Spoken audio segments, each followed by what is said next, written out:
En primer lugar, gracias por vuestra asistencia a este nuevo acto organizado por la Asociación de Amigos de los Jardines del Buen Retiro. Asociación que llevamos desde el 2018 velando, cuidando y dialogando con todos los muchos que gestionan el retiro. Son tantas desde los ministerios, hay dos ministerios aquí, el Metro de Madrid por otra parte, los departamentos de, bueno, pues hasta la concejala del Distrito Retiro mandan al retiro. Y entonces es muy difícil ponerlos a todos de acuerdo. Estamos divulgando los valores históricos, naturales, culturales y artísticos de este tesoro que tenemos en Madrid, los Jardines del Buen Retiro. La conferencia de hoy es Felipe V y la Guerra de Sucesión, que será impartida por don Leonardo Bermejo Sáenz, amigo, compañero y vecino del distrito. Brevemente quiero hablar un poquito de su currículum. Es muy extenso y me ha dado toda una hoja y me dice que lo reduzca un poco.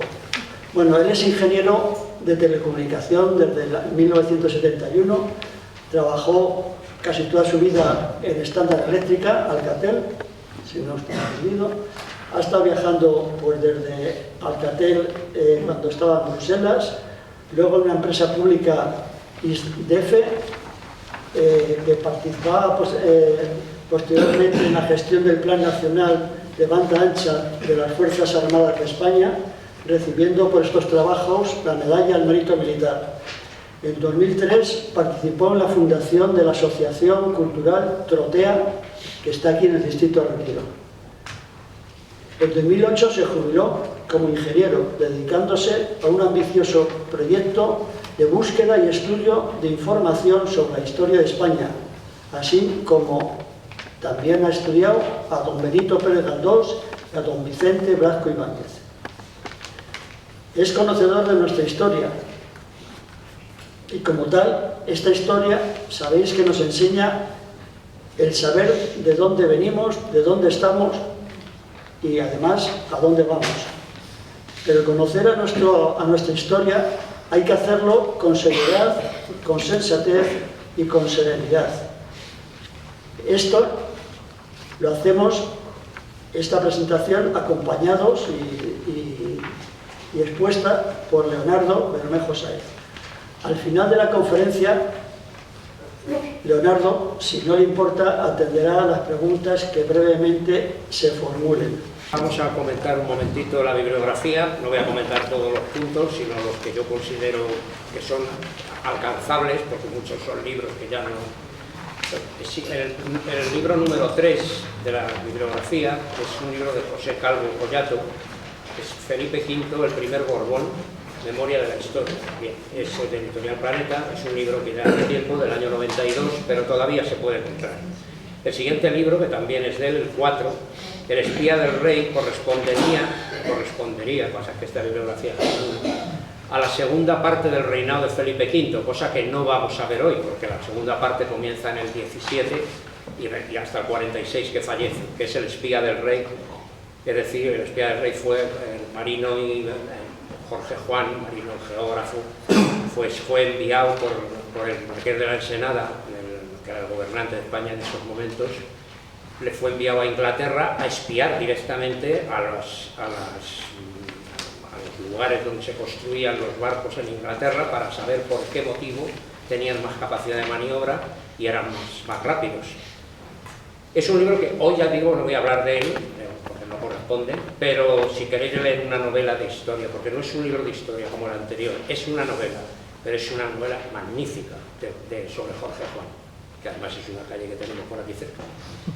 El siguiente que quiero comentar es el 8. El 8 es de Juan Granados, de la Universidad Complutense, se llama Breve Historia de los Borbones Españoles. Es un librito pequeño, pero que nos da una idea de todos los reyes y sus gobernantes a lo largo de la historia de la dinastía borbónica. Los otros 3 libros, 9, 10 y 11, corresponden a ediciones de la editorial Almena, que es una editorial que hace unos libritos relativamente finos, luego son más largos de lo que uno le parece, Y bueno, suelen hablar de temas de batalla, bélicos, o sobre tratados, o sobre conflictos, en una palabra. Y yo, si tuviera que recomendar alguno que se atenga al contenido de la conferencia de hoy, es el número 10, que se llama El asedio de Barcelona 1714. Cuenta con un detalle, que no ni muchísimo menos voy a alcanzar hoy, lo que fue el entorno del ataque de las tropas borbónicas contra la ciudad de Barcelona. Luego lo veremos, no voy a hablar más. Ese libro de Almena está muy bien. En la Feria del Libro todos los años Almena pone un kiosco y siempre se puede encontrar algo así. Bien, pero para mí los dos libros de referencia clarísimamente de toda esta historia que vamos a hablar hoy son el 12 y el 13. El 12 de Antonio Morales Moya, que se titula 1714, Cataluña en España en el siglo XVIII. O sea, cae plenamente en lo que es la conferencia de ahora. Es un buen libro, es de 2014, es fácil encontrarle. Y para mí el libro magnífico de todo esto es el de Gabriel Tortellà, un historiador catalán, José Luis García Ruiz. Bueno, Gabriel Tortellà es que dirige el libro, ¿no? Un libro grueso que se llama Cataluña en España, Historia y Mito. Es un libro que para muchos que no entendemos hoy día el tema de Cataluña, porque vivimos nuestro presente, es un libro muy importante para evitar todas estas barbaridades que se dicen sobre Cataluña, sobre Castilla, que nos tiramos las piedras a la cabeza unos y otros. Pues leyendo a Gabriel Tortellà se comprenden muchas cosas del pueblo catalán y muchas cosas del pueblo castellano, y por tanto muchas cosas de toda España. Yo diría que es un libro de referencia y que, aunque sea un libro de historia, se lee muy bien, porque Gabriel Tortellà y su gente, pues la redacción es muy buena y se sigue apasionadamente. El contenido del libro comienza además en la Edad Media y llega hasta casi nuestros días. Bien, dicho todo esto, vamos a empezar la conferencia. Lo primero que vais a oír es un trozo de música, porque yo siempre empiezo con ella, porque al haber puesto la música que hemos puesto antes, que es lo mismo, lo voy a pasar de la otra. Como algunos habéis llegado más tarde, la voy a poner de otra manera porque es un minuto. Como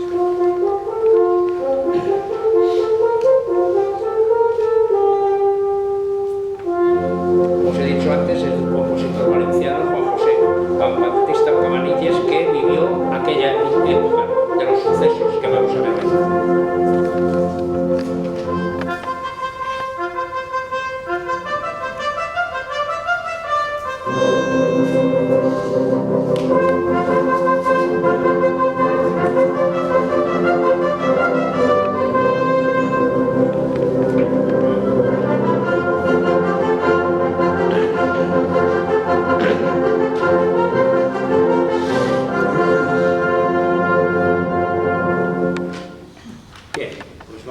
A lo siguiente, que es el índice de la conferencia.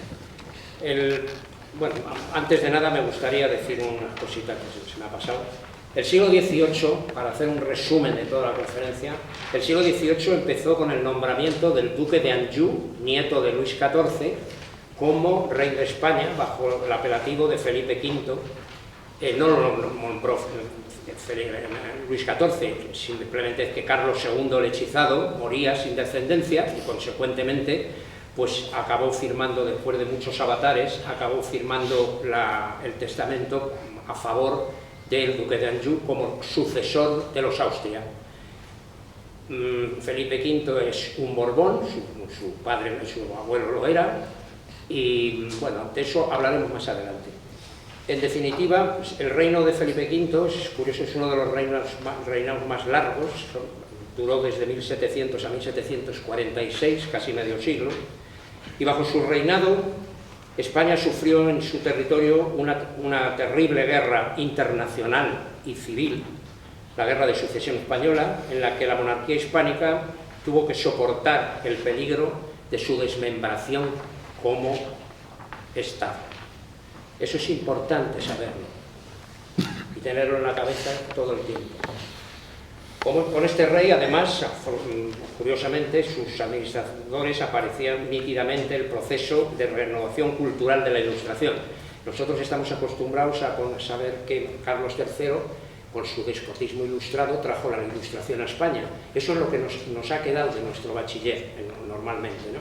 Eso no es verdad. Carlos III lo único que hizo fue continuar. Quien trajo los primeros pasos de la Ilustración a España fue Felipe V. Continuó su sucesor, Fernando VI, y continuó su sucesor de sucesor, Carlos III. Pero la llegada de la Ilustración, el espíritu de la Ilustración, lo trajo Felipe V. Que quede eso muy claro, porque esa es una de las muchísimas cosas que tenemos mal recogidas. Bien, dicho esto, vamos a ver este índice curioso. De Austrias a Borbones, lo que vamos a ver va a ser un poco la crisis político-social que se va a desarrollar en España, sobre todo en Castilla inicialmente, como consecuencia del fallecimiento, de la enfermedad, diría yo primero, que hablaremos un poco, y el fallecimiento de un rey que se iba sin descendencia, Carlos II el Hechizado. Algunas otras cosas veremos ahí, y luego la segunda, Felipe V, un nuevo rey, una nueva dinastía. Lo que vamos a conocer es un poco a Felipe V en una pincelada, y un poco los primeros problemas que empieza a haber con su llegada. El punto 3, dos Españas, centralista y federal. Claro, ya todo esto os suena, porque una de las razones por las que yo me metí con Felipe V a fondo fue precisamente porque el señor, ¿cómo se llamaba? Ahora no me acuerdo. Bueno, uno de estos dirigentes catalanes que hemos tenido últimamente, el sucesor de Jordi Pujol, Artur Mas.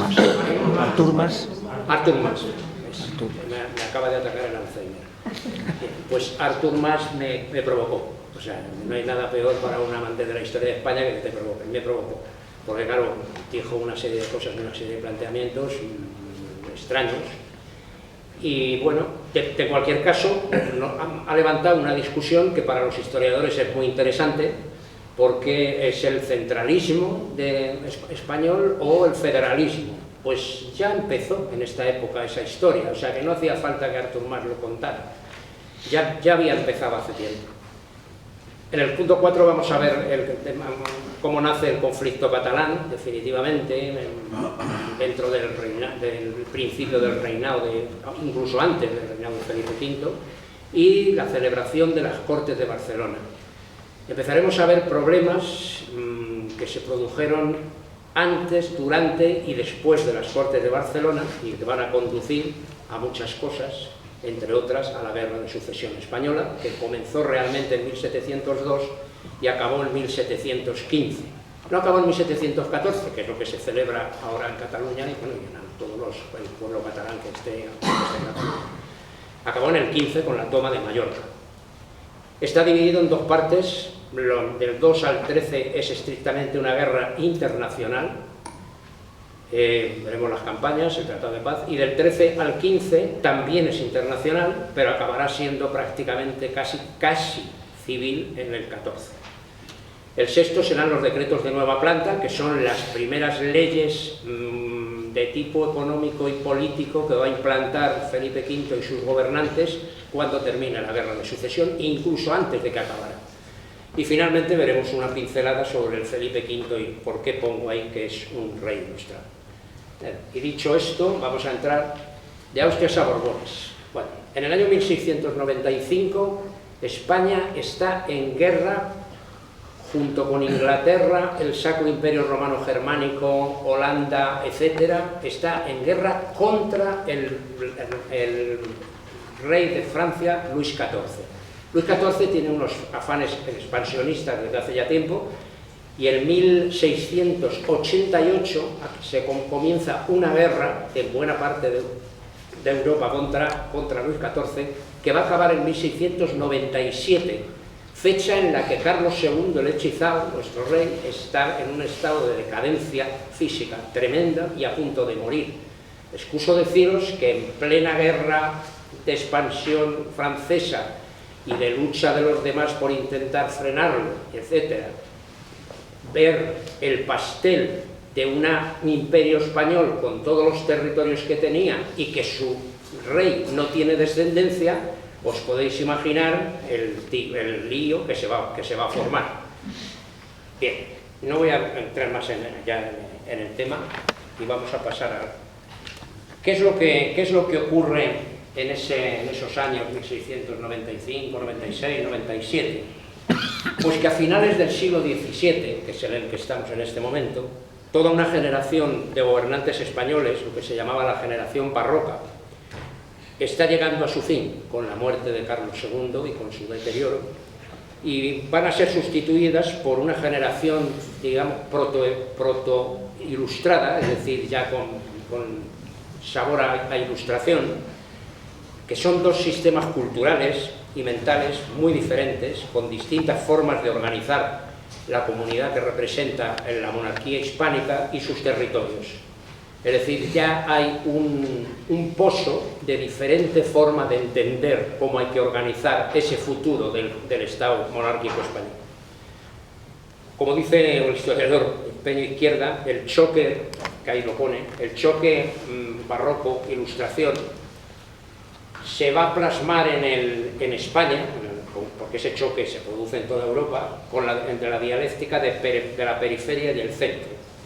Es decir, la zona española de la periferia quiere continuar teniendo como dinastía a la austracista, a la austriaca, por muchas razones que iremos viendo.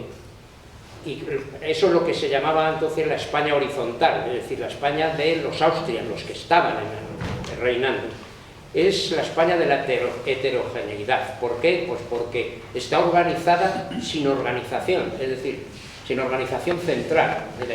El tema es que esa heterogeneidad proviene de que los monarcas austríacos han delegado siempre los diversos territorios en virreyes que nombran ellos, y que no nos olvidemos que un virrey en Perú o en Nueva España pues era prácticamente un representante del rey, y en los Países Bajos lo mismo, y en Nápoles lo mismo, era el rey. O sea, entonces delegan tanto que delegan las responsabilidades, con lo cual es una organización con futuro con un futuro de deterioro constante.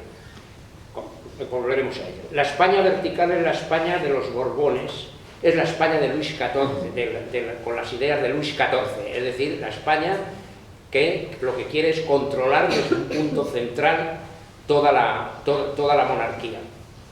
Eso es muy difícil, evidentemente, pero para eso hay que tener una autoridad y un coeficiente intelectual como monarca bastante considerable, y con tener buenos gobernantes. Luis XIV lo tiene. Y bueno, pues esa uniformidad es la que hace que Felipe V se convierta, Felipe, en ese momento el duque de Anjou, se convierta para la periferia de la península ibérica, que es muy austríaca, se convierta en un hipotético peligro, porque si ese centralismo se produce, esos virreyes ya no serán virreyes que gobiernen esos territorios diferentes, con lo cual la cosa no les gusta nada a los seguidores de los Austrias, por cuestiones fundamentalmente de tipo económico y político, no por el bien de su población, ni muchísimo menos. Entre los protagonistas de nuestra historia, en el mundo de los Austrias, en España, está Aloisio de Arrat, que es el embajador del Sacro Imperio Romano Germánico. El Sacro Imperio Romano Germánico es Austria prácticamente, y Alemania. La reina Mariana de Neaburgo, segunda esposa de Carlos II el Hechizado, que es también de ascendencia alemana. Neaburgo es un condado más de los muchos que tiene Alemania, y bueno, pues apoya firmemente la sucesión en otro Austria. El otro protagonista es el almirante de Castilla, el conde de Melgar, que por cuestiones pues, de privilegios pues, le interesa seguir apoyando a los Austrias. Y el príncipe de Darmstadt. Este es un personaje que nos va a acompañar un buen rato.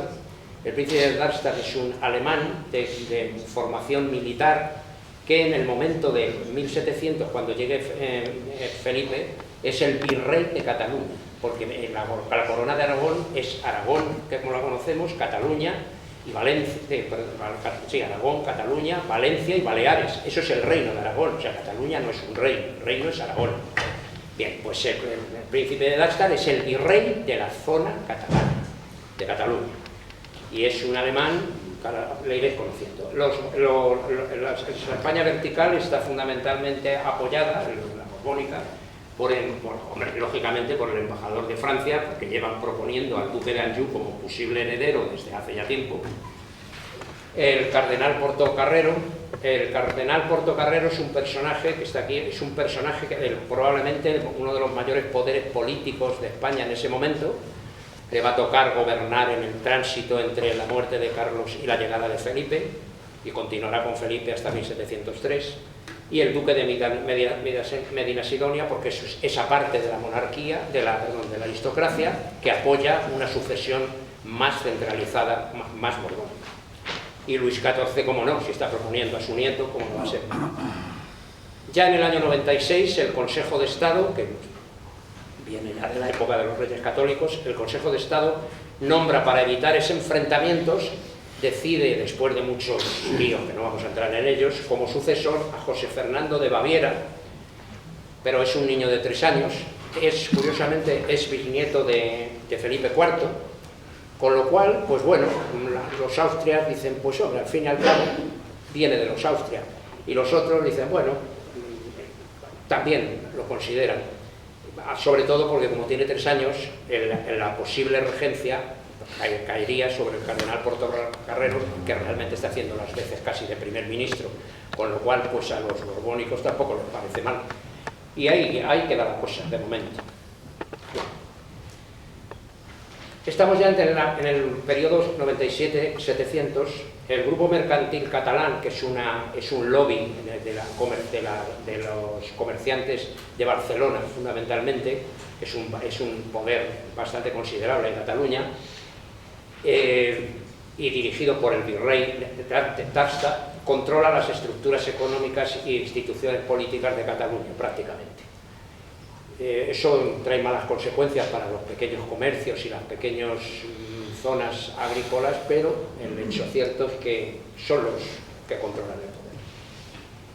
En el año 98 se ha producido un pacto de gobierno entre el conde de Oropesa, que es un gobernante que venía ya de atrás, y Portocarrero. No se pueden tener 2 cabezas, pero finalmente han hecho un pacto y gobiernan conjuntamente. En el 99, curiosamente, como muchos de los niños de aquella época que morían, fallece José Fernando de Baviera con 7 años y se vuelve a abrir la crisis dinástica nuevamente. ¿A quién? ¿Por dónde vamos? ¿Cómo va a ser el testamento? Están todos esos que están todavía... La guerra ha terminado ya, la guerra esta de los 9 años, en el 97, pero se vuelven a poner otra vez pues con las garras preparadas a ver qué va a pasar. Pero entre tanto que ocurre eso, se produce en abril lo que se llama el motín de los gatos, porque es un motín que se produce en Madrid y en el cual va a caer el conde de Oropesa. El motín de los gatos es porque se produjo en Madrid, en un mercado, donde una señora protestaba porque no tenía dinero para sus hijos y para la comida y quería que le dieran comida y tal, y pasó por allí un corregidor de Madrid, pues que era un metepatas, y como se dirigió a él, esta mujer, pues no se le ocurrió nada más que decir, haga usted lo que tiene que hacer con las partes de su marido y así no volverá a tener más hijos. Alguna cosa de ese estilo, una barbaridad como otra cualquiera, con lo cual en el mercado se armó un escándalo considerable, hay documentación que lo documenta, se armó un escándalo considerable y el cardenal Portocarrero, que no estaba dispuesto a compartir el poder por nadie, pues realmente da un golpe de estado y se carga al conde de Oropesa, porque en el fondo el follón del mercado está movido por manos que lo que hacen es desencadenar un bulo, los típicos bulos, que somos muy aficionados, es los típicos bulos en el que dicen que el culpable de todo es el conde de Oropesa, porque no ha controlado los precios de las alimentaciones, etc. Total, que el conde de Oropesa se tiene que ir de fuera de España y se queda el cardenal Portocarrero como... Portocarrero lo primero que hace es lo que estaba deseando hacer, que es recomponer el Consejo de Estado y cambiar a alguno de los virreyes alguno de los virreyes, tener en cuenta que uno de los virreyes es ni más ni menos que el príncipe de Gasta, este que hemos estado hablando, de Cataluña, que está deseando cargársele porque es un poder que está haciendo daño. Bien. En el 1700 ya, el Carlos II se sigue resistiendo a dictar un nuevo testamento, porque tiene uno hace tiempo con su posible descendiente, no hay descendientes. Se produce una serie de consejos a Carlos II por parte de Portocarrero y algunos consejeros de Estado, que tiene que pasar la herencia al duque de Anjou, al nieto de Luis XIV, porque es la única manera de asegurar, con el poder militar de Luis XIV, es la manera de asegurar la continuidad de todo el territorio español. Porque ya a estas alturas, y no lo he puesto en la pantalla, a estas alturas ya las potencias europeas han empezado a hacer un primer pacto para repartirse el imperio español. O sea, dicen, como se va a morir Carlos II, a lo mejor es que hagamos un pacto entre todos, incluido Francia, para podernos repartir el imperio en lugar de desencadenar una guerra. Bueno, no se va a desencadenar todavía la guerra, pero desde luego y ese pacto no va a tener lugar, pero bueno, es algo que indigna a los gobernantes en Madrid y bueno, contestan adecuadamente. Incluso antes de morir Carlos II ya ha contestado por carta al emperador del Sacro Imperio Romano Germánico, ya le ha contestado de malas maneras por ese intento. Y a pesar de todo, en 1700 han vuelto a firmar un nuevo acuerdo de sucesión-repartición, Francia, Inglaterra y Holanda. Y dices, ¿y Francia por qué? Porque los franceses piensan, bueno, si no conseguimos que vaya mi nieto allí, por lo menos estar dentro del reparto del Imperio Español. Bueno, eso no se llegará a producir porque el 2 de octubre de 1700, por consejo de varios consejeros del Consejo de Estado y sobre todo la presión del cardenal Portocarrero, todo hay que decirlo, pues se firma el testamento a favor del duque de Anjou y bueno, eso quedarlo en la cabeza, porque legalmente es el único heredero de la monarquía hispánica. No hay ningún otro heredero en ningún otro documento. Podrá gustar o más o menos en diferentes territorios, pero esa es la verdad. Bien, los tres comunes catalanes, que son las tres fuerzas junto con la Generalitat, pero estos tres de alguna manera también están presentes en la Generalitat. Los tres comunes son la Diputación General de Cataluña, que es una diputación como la de ahora, solo que con más poder. El Consejo de Ciento, que sabéis que forma parte de lo que es el Ayuntamiento de Barcelona. El brazo militar de Cataluña, que aceptan la sucesión borbónica. Los brazos en Cataluña son tres: el brazo de la nobleza o militar, el brazo eclesiástico y el brazo civil o del pueblo. Esos tres brazos se reúnen solamente cuando hay un problema urgente. Son como un pequeño parlamento y no son una tontería, son 120 personas las que forman esa especie de parlamento. Esos tres brazos van a jugar un papel fundamental en todo esto. En el 28 de octubre, el Consistorio de Barcelona incluso responde de la siguiente manera. Estamos en 1700, no en 1701 ni 2, sino en 700. Expresando su pesar por el trance en que estaba la monarquía y la fidelidad a Portocarrero y a las disposiciones testamentarias. El Sacro Imperio no es otra cosa que tenemos que ver. O sea, aquí nadie era el príncipe de Gasta y unos amigos, tiene un ejército en Cataluña. Bien, el 1 de noviembre fallece Carlos II, no voy a entrar en el tema del fallecimiento, la pasó muy mal, pero fue un deterioro muy lento, o sea que tampoco... Los objetivos de la transición va a ser peligrosa y la Junta de Gobierno, que está formada presidida por Portocarrero, lanza un comunicado diciendo que se producirá la instauración borbónica sin prisa pero sin pausa, reformas políticas y económicas similares a las que habían hecho la pareja Medinaceli, el conde de Medinaceli y Oropesa cuando gobernaban juntos allá por el principio del reinado de Carlos II, las normas económicas y políticas, las normas económicas eran muy claras: intentar que pagaran los impuestos que les correspondían a la aristocracia y a la Iglesia. Bueno, pues Portocarrero está también en esa línea. Impedir acuerdos internacionales de repartición de la monarquía hispánica. Ya no vamos a consentir ningún tipo de repartición entre todos, porque aquí hay ya un rey elegido testamentariamente. Evitar una guerra de doble vertiente internacional y española, porque como ya vemos que en Cataluña se está formando lo que está formando, y en parte de Aragón, y en Valencia, y en Baleares, ahí está todo el austracismo congregado, y Portocarrero, los gobernantes lo saben, y por tanto pues hay que intentar evitar una guerra internacional, porque se va a liar entre las diferentes potencias europeas, y aquí dentro también. Y que eso fue lo que ocurrió, claro. Bueno, Luis XIV exige el cumplimiento del testamento cuanto antes. Hay que decir una cosa: Luis XIV, además de ser un gran rey para Francia, es un enredador, vamos a llamarle así cariñosamente, y exige el cumplimiento del testamento. También es un enredador porque conoce a los Austrias y no se fía ni un pelo. Claro, los Austrias son los Habsburgo, como sabéis, la dinastía Habsburgo. Entonces agradece por carta al cardenal su apoyo. Portocarrero monta en cólera y le responde rápidamente, para que se entere todo el mundo: haría bien en estar callado, porque está echando por tierra todos los esfuerzos que el gobierno ha venido realizando hasta que el presente para evitar la guerra. España no necesita de buenas palabras, porque a la hora de la verdad siempre ha estado sola y lo seguirá estando. No debemos confiar en Luis XIV. O sea, él apoya que llegue Felipe de Anjou, pero de Luis XIV no se fía ni un pelo, claro.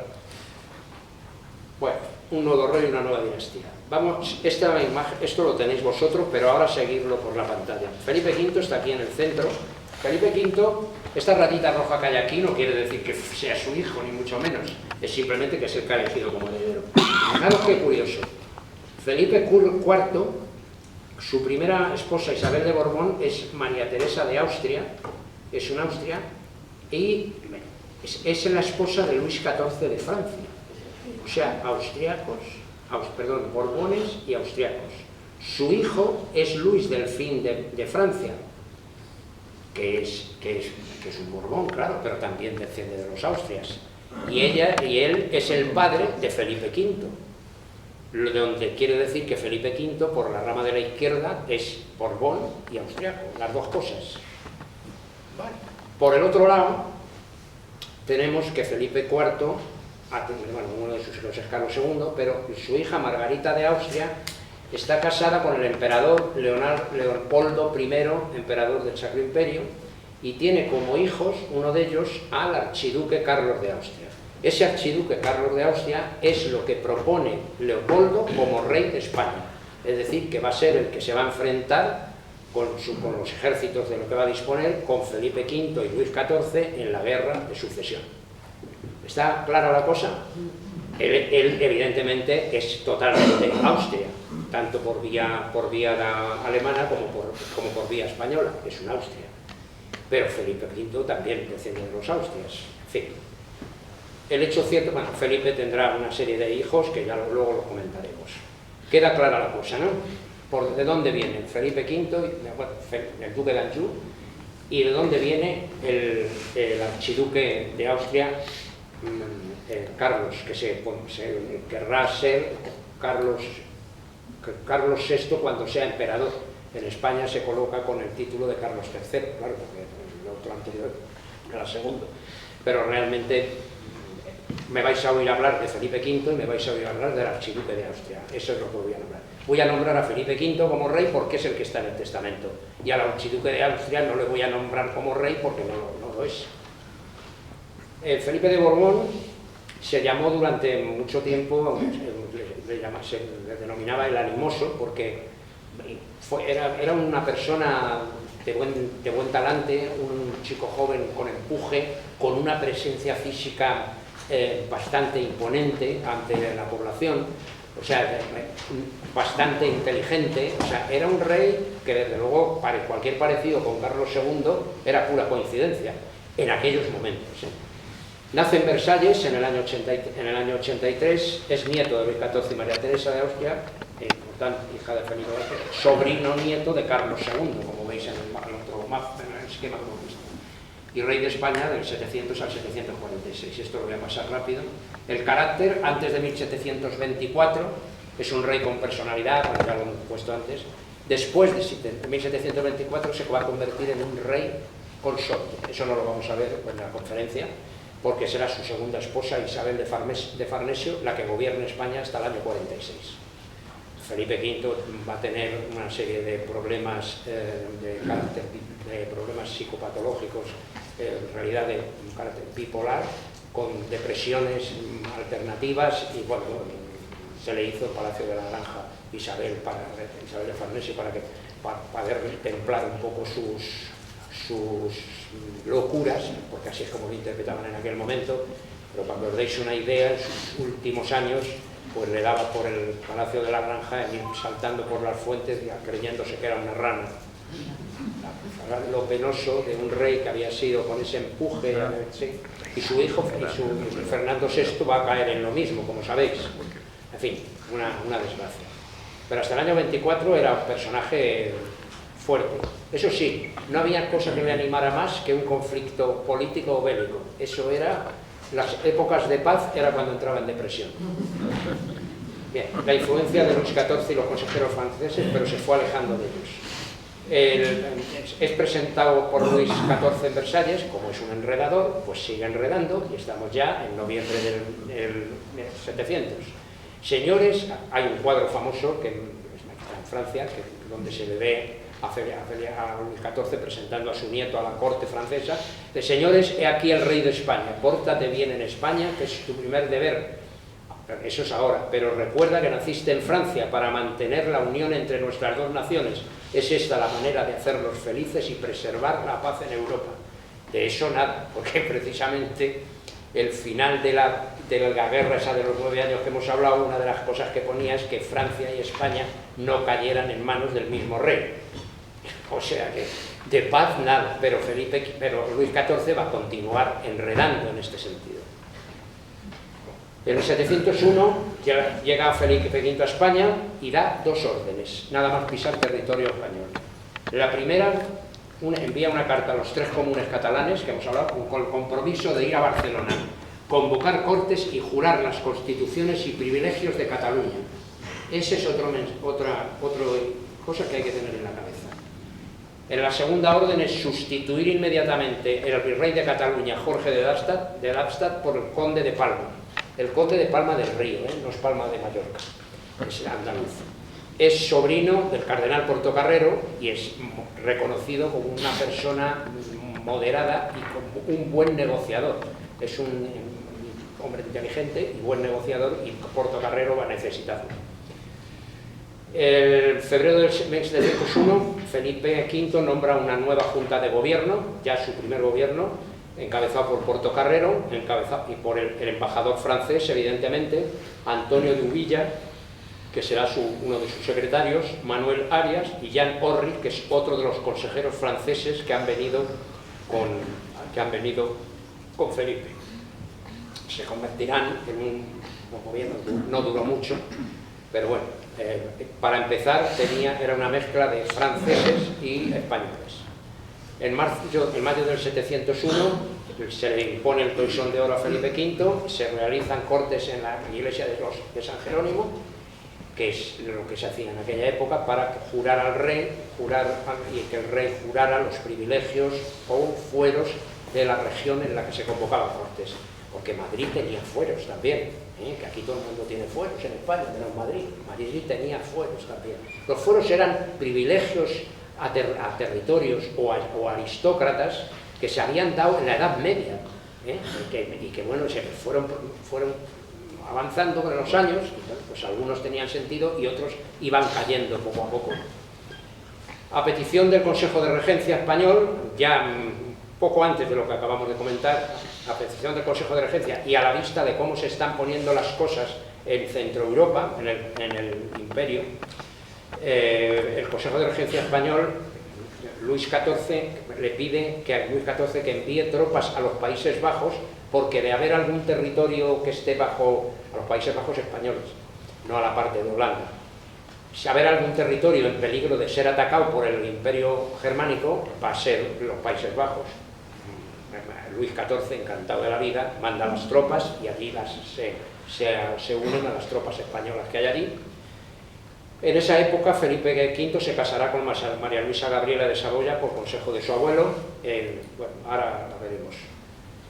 Y bueno, en su vida habrá dos mujeres, María Luisa Gabriela de Saboya, que acabamos de nombrar, que se va a casar en 1701 con Felipe, con 13 años, que es una mujer afable, bastante buenas relaciones, conquista a los españoles, se gana su confianza, y bueno, el rey pues tiene 18 años, 18 y 13, pero cuidado, que 17 o 18 años en un chico educado en Versalles, bajo la tutela de Luis XIV y tal, era un hombre hecho y derecho, porque no sé, la educación francesa no era precisamente una cosa fácil. Es decir, con eso que no nos engañemos por la edad.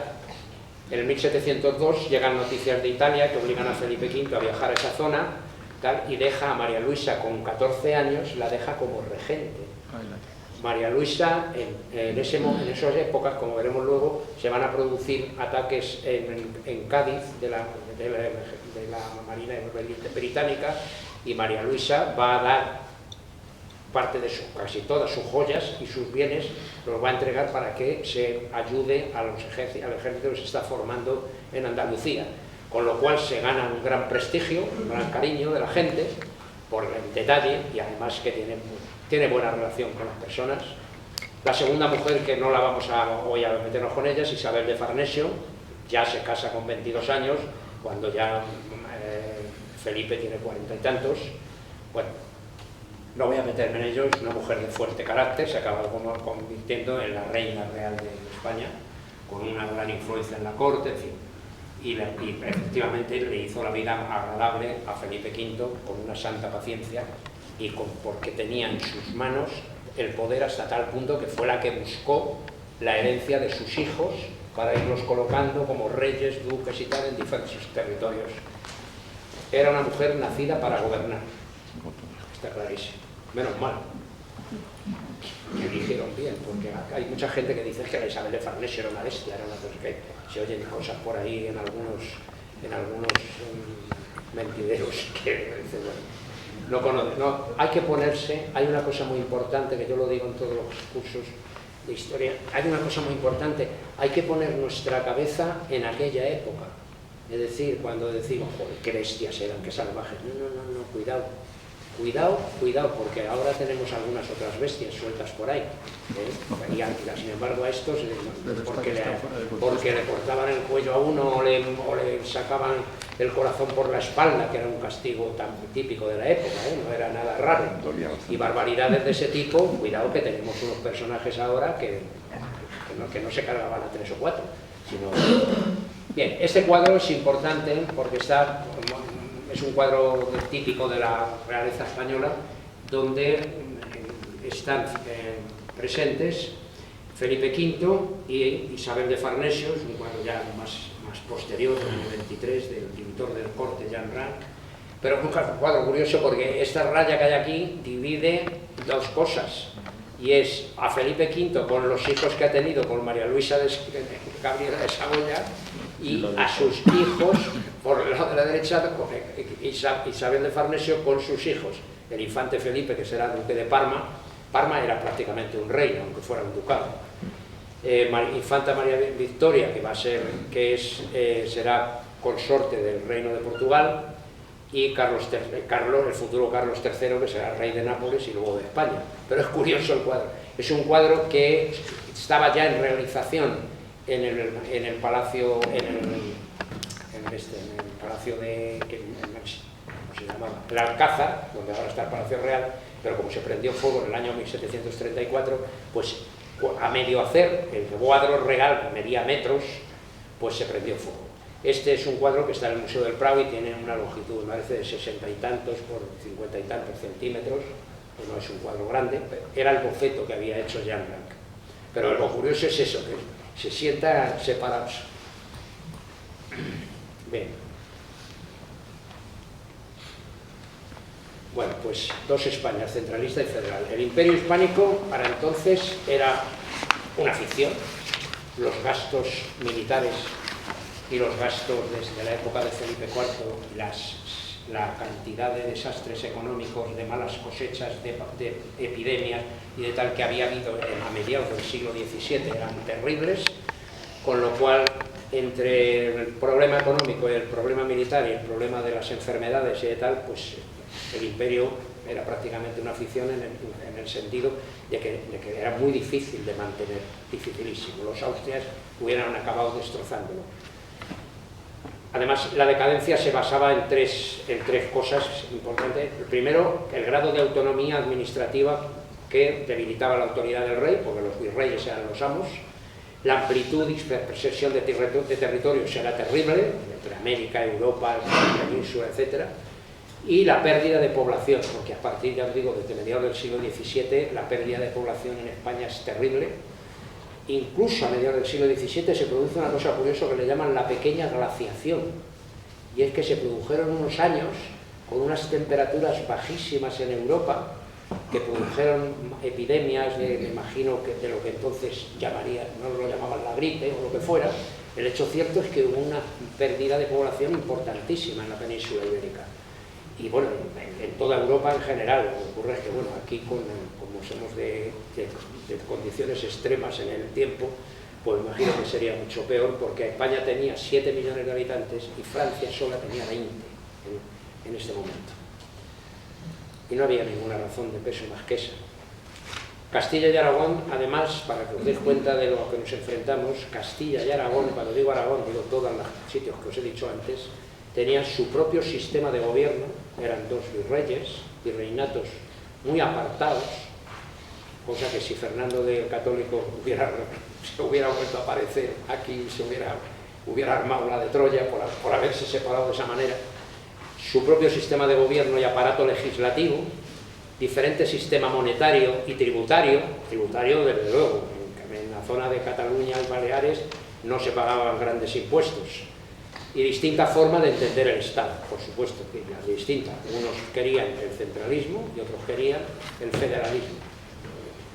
El federalismo entonces no era ninguna modernidad, claro, eso todos los historiadores lo dicen. Bueno, probablemente ahora sí tenga sentido. El virrey de Darmstadt lo primero que hace es ocupar las vacantes militares de Cataluña con militares afines a la solución del archiduque Carlos. José Carrillo de Albornoz llega a Cataluña para tomar declaraciones, un oficial que envía para que tome juramento a los oficiales del ejército, porque Portocarrero no es tonta, dice, pues ahora vais a tener que jurar la lealtad, fidelidad al rey, a Portocarrero y a la Junta de Gobierno. Pues el amigo Darmstadt, que no se peina dos aires, se niega y ni siquiera le recibe al oficial, a José Carrillo. El conde de Palma, mientras tanto, que es el que va a intentar meter como virrey, el conde de Palma negocia con los comunes catalanes, con los tres, para que le acepte como virrey y echar a Darmstadt. Bueno, al final llegará a un acuerdo, y un acuerdo a base de que Cataluña conseguirá una serie de privilegios que tampoco tenían razón de no tenerlos, era un poco absurdo. O sea, había cosas como que a Inglaterra y a Holanda se la permitía usar puertos de Portugal y de Francia para su comercio con América, y sin embargo a la zona de Aragón no se le permitía eso, con lo cual no tenía sentido. Pero ¿por qué no? Pues, entonces, bueno, eso lo consiguieron, evidentemente, les dieron puertos en Portugal y en Francia para poder comerciar con América. Pero claro, entonces era más fácil estar pegado al Atlántico para trabajar, entonces eso era un absurdo.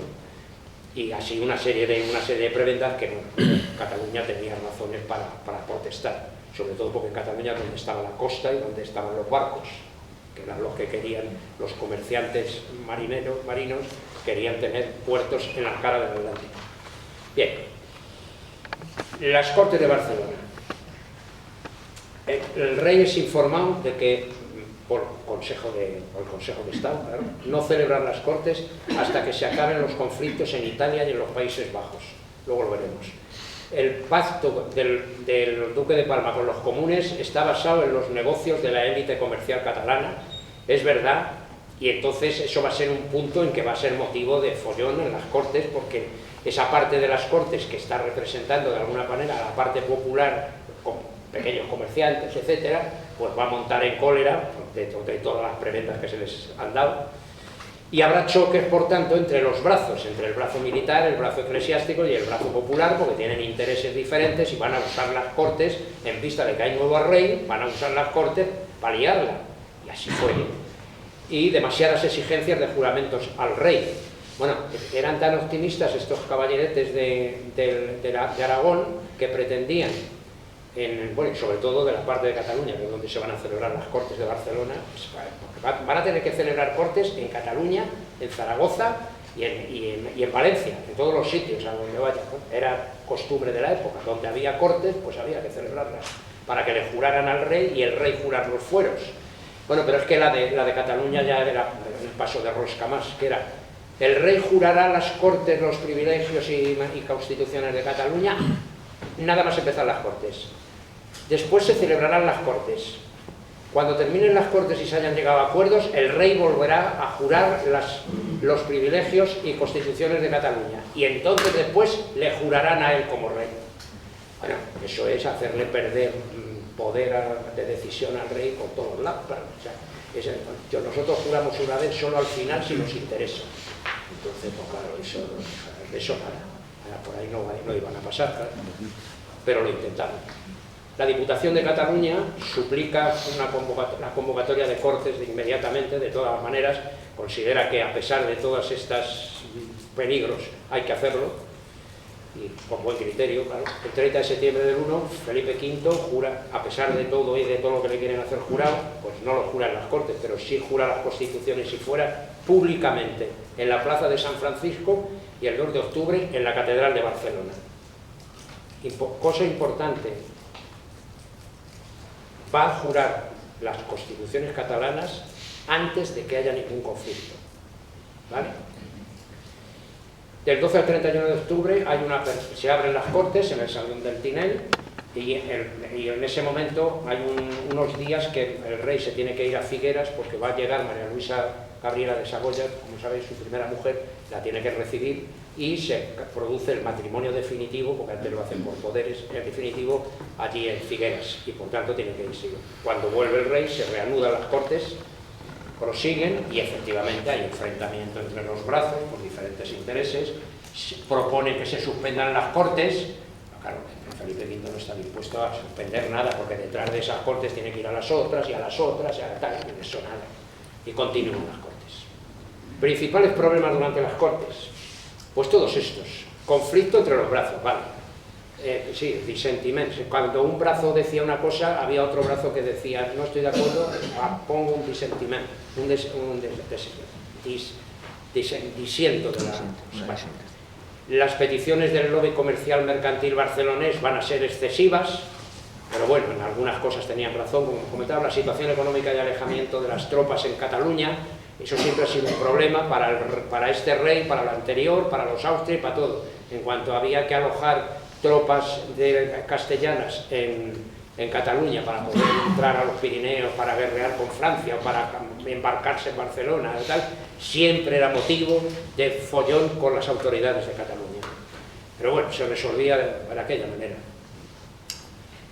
Un tribunal de contrafacciones querían para que vigilara la aplicación de las constituciones, es decir, el rey no está jurado, las Cortes han estado de acuerdo, y además queremos un tribunal que vigile constantemente que se aplican las constituciones. Hombre, lo mismo pueden decirlo solo la parte contraria. Vamos a crear otro tribunal para ver vuestro grado de lealtad. Bueno, pues es igual, se acabó admitiendo. Y el control de insaculaciones, que es una de las cosas más divertidas de la historia parlamentaria española, que consistía en que la elección de alcaldes se hacía por sorteo. Es decir, en un pueblo, en una ciudad, en un territorio tal, que donde había que elegir 1, 2, 3 alcaldes y tal, lo primero que se hacía era las élites de esa zona, las personas de prestigio económico o social y tal, se metían sus nombres en un saquito, de ahí lo de insaculación, en un saquito, y se sacaba uno por sorteo de ellos. Eso Felipe V se negó, los alcaldes los elige, la corona, punto. Porque claro, era un poco cachondeo. La representación de Cataluña dentro de Aragón y dentro de España también se discutió, se aprobó, y ya en diciembre de 1701 se produce el acuerdo entre el virrey Palma, Pedro Torrellas, que es la autoridad de la élite esa comercial catalana, y los brazos. Por fin consigue el virrey de Palma ser el virrey él, y además que se acaben las Cortes de Cataluña. En el 1702 Felipe da el placer al acuerdo, excepto al tema de las insaculaciones, y ahora pueden convocarse por fin las Cortes de Zaragoza. Pero a mí hemos llegado a 1702 y los problemas que van a surgir van a tirar por tierra todo lo tratado. Comienza la Guerra de la Sucesión Española. Luis XIV había violado el Tratado de Rys y trataba de mantener los derechos sucesorios de Felipe de Anjou a la corona de Francia, como he comentado antes, con lo cual se estaba saltando el tratado, y apoyándose en esto, que yo creo que era más bien una excusa, pues se va a liar. Es un poco, lo quieren presentar los austrias como el colmo de la cosa, y vamos a por ellos.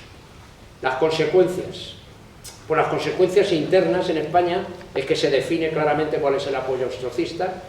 Nobles castellanos contrarios al testamento, como el almirante de Castilla, el conde de Cifuentes, el marqués de Leganés. El marqués de Leganés, dicho así, ahora nos suena un poco chusco eso del marqués de Leganés, pero entonces era un poder en el centro de España que no era ninguna tontería. Y los austracistas de Aragón, claro, Cataluña y Valencia, que están recelosos de las reformas borbónicas, porque ya se habla de que puede haber unas reformas de tipo fiscal que hagan pagar impuestos a todo el mundo, y algunas disposiciones también políticas que recorten el poder a algunos, con lo cual ya se empieza a concentrar en la zona de Aragón, Cataluña, Baleares, Valencia, se empieza a concentrar el ostracismo. Por el lado internacional se produce un tratado en La Haya, el tratado que se forma lo que se llama la Gran Alianza, que en 1702 está formada por Inglaterra, por Austria. Cuando digo Austria me estoy refiriendo ya al Sacro Imperio Romano Germánico, Austria, Holanda y Dinamarca, y luego en el 3 se unirán Saboya y Portugal, cada uno por diferentes intereses. Inglaterra porque no quiere parar al poderío de Luis XIV. Austria porque se está proponiendo a su archiduque de Austria como posible rey de España, y además quiere recuperar de alguna manera el antiguo imperio de los Habsburgo. Y Holanda y Dinamarca porque pretenden que los Países Bajos, una vez que los hayan dominado, se conviertan en un estado, los Países Bajos españoles, se conviertan en un estado tampón que les separe del poderío de Francia. Está entendido geográficamente la cosa, ¿no? Bien.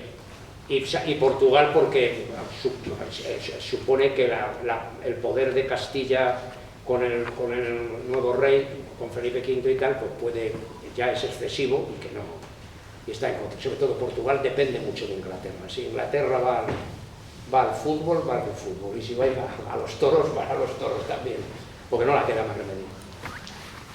Bien. El objetivo final de todo es repartirse el imperio español, como de costumbre, producir un equilibrio continental que complazca a todos, menos a Luis XIV y a Felipe V, y apropiarse del comercio de las Indias, que es el viejo sueño de Inglaterra, de siempre, ¿no? Consecuencia, guerra. Primeros conflictos. Verano de 1701. Inglaterra y Holanda entran en Italia ocupando posiciones españolas. Ese es el momento en el que María Luisa Gabriela de Saboya se queda sola en Madrid y se produce la ida de Felipe V a Italia a unirse ahora lo veremos, a las tropas españolas dirigidas por Eugenio de Saboya. Vence a las tropas franco-españolas del mariscal de Villerón. Y bueno, pues eso quiere decir que en el norte de Italia pues le han ido mal las cosas de momento. Ahora esto que quería yo decir una cosa aquí. Cuando veáis a partir de ahora en amarillo nombres de personajes o de hechos y tal, significa que son austracistas o que es algo que toma ventaja a los austracistas. Y cuando lo veáis en azul clarito, son los borbónicos, ¿vale? Es una manera de que haya una lectura vuestra en paralelo a lo que yo digo. Mayo y octubre de 1702. La Gran Alianza declara definitivamente la guerra a Francia y a España, ya firmada la guerra de sucesión española. Felipe V y el duque de Vendôme, que es el que está con las tropas francesas en el norte de Italia, vencen a los austracistas y los echan de Italia. Felipe V regresa entonces a España, que es cuando sigue con él las Cortes de Barcelona, ¿vale? Lo seguís, ¿no? Sí, no queda ninguna duda más o menos de todo lo que llevo dicho, ¿no? Bueno, que nos vamos a meter en guerra. En el verano de 1702, ya en la vía atlántica, Inglaterra y los austracistas españoles tratan de tomar Cádiz, no lo consiguen, y la consecuencia de no conseguirlo, Cádiz sigue siendo bastante inexpugnable, como luego se demostró posteriormente en la Guerra de Independencia Española. Y no se les ocurre nada mejor que, como no pueden tomar Cádiz, se toman Rota y el puerto de Santa María, y como, claro, fijaros que ese ejército está formado fundamentalmente por ingleses y holandeses, que no son precisamente ninguno de los dos católicos. ¿Qué es lo que hacen en Rota y el puerto de Santa María? Entrar en las iglesias, coger los tesoros de todas las iglesias, en algunos casos destruyéndolas, y para colmo de males, entregar a las monjas de los conventos del puerto de Santa María a las tropas para su disfrute. Bueno, ese hecho tan brutal trae como consecuencia que en Andalucía, en toda Andalucía, los austracistas ya no tienen nada que vender, porque los odian a muerte. Muchísimas de las tropas que van a aparecer de refuerzo a Felipe V van a salir de Andalucía por estos motivos. Los anglo-holandeses eran el almirante Roque y el ejército de Cádiz, el marqués de Villarías, son los dos que se han enfrentado. Debería yo decir algo más de la enfrenta. Como ya no consiguen nada, pues entonces se retiran de Cádiz y suben hacia arriba con la intención de interrumpir la flota de Indias, es decir, la flota que trae la plata de Perú y las especies, etc. Los austracistas dicen, vamos a por la flota de Indias, que sabemos que son fechas de retorno. Bien, destruyen la flota de Indias. Vamos a ver la siguiente imagen.